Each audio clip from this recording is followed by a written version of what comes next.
women these days beat their husbands, which is not normally reported by the latter.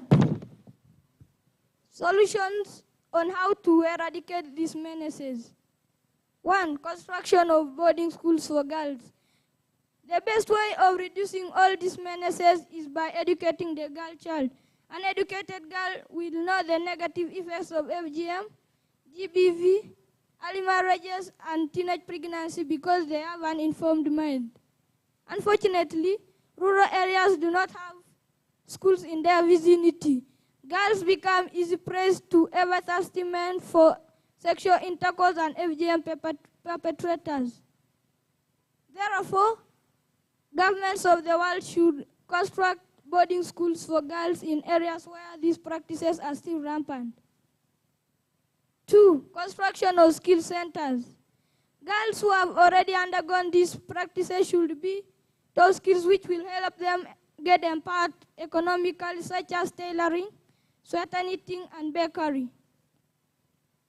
Therefore, governments of the world should help construct many skill centers. 3. Effecting the laws against bad cultural practices. Countries across the globe have laws that illegalize FGM and other bad cultural norms. However, sometimes these laws are abused due to corruption. Many such wrongdoers can be arrested by the police but later released without being taken to court. I would like to urge the police to work diligently so that any corrupt officers are dismissed and prosecuted when there is an evidence of corruption. 4. Sensitization meetings. Local leaders should hold sensitization meetings about negative effects of these bad cultural practices.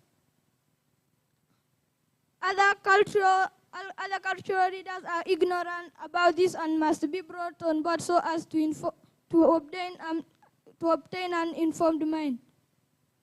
Religious leaders need to also be involved in this so as to preach against such bad practices in their local churches. I strongly appreciate my parents who have come up strongly to disagree the negative and outdated culture, more so the female genital mutilation, a female #1 hairless enemy. With those few remarks, I beg to stop there. I wish everyone seated here deliberations happy and prosperous 2023 and journey masses back home. Thank you all for God and my country. Wow. Your Excellency, first stay here a little bit. I thought we would give him a better round of applause. You want to be an MP? Speaker of Parliament? What do you want to be in life? A doctor. A doctor? Wow. You know, by the time you become a doctor, probably I'll be moving with a stick. And I'll walk into your chambers and I'll be very happy to see you when I come to you for consultation. Okay? I wish you all the best. Please go and take your seat. Ladies and gentlemen, Kwemoi there didn't come alone. He came along with his mother. May we see the mother stand up and give a round of applause. Thank you so much. I don't know if the father came along. No. Please convey our appreciations to the father and you, the mother, for a good job, excellent job you're doing. May we all thank you so much, and may we all strive towards what Kemoi is growing into. Ladies and gentlemen, at this juncture, let's now welcome the representative of the elders, and we shall have a statement by the Karamoja Elders Association. You're most welcome, our elders from Karamoja. A round of applause.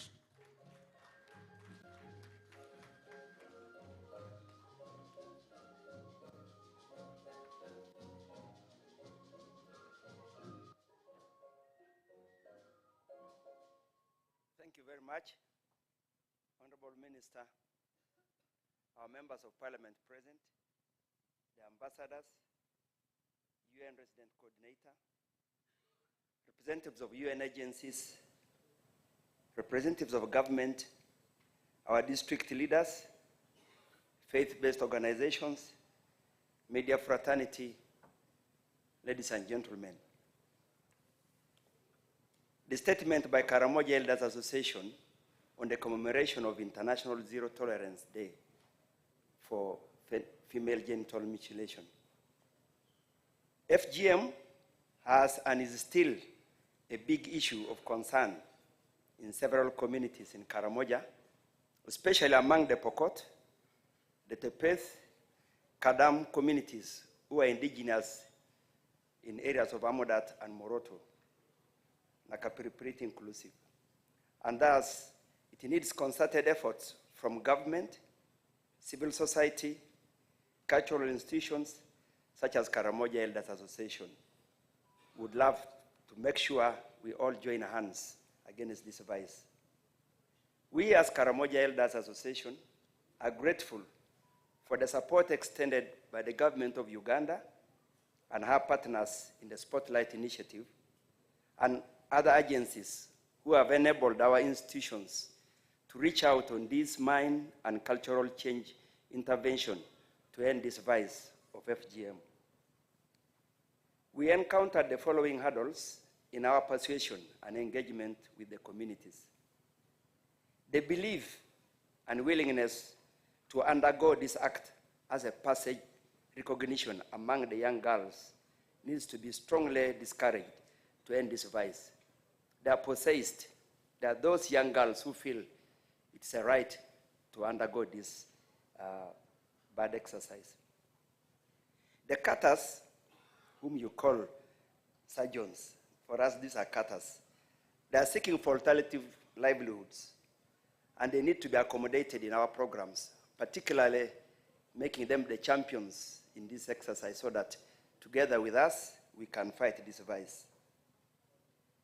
The activity is now held in secrecy, and thus surveillance should be increased, especially for the young girls of age. We know the period, usually around July, or when the harvest is good, you know that's when this activity can take place. So we would look at that time of surveillance and maximize our surveillance.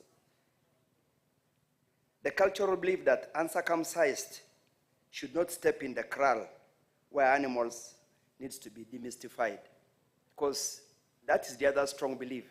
If you are kept away from animals, that means really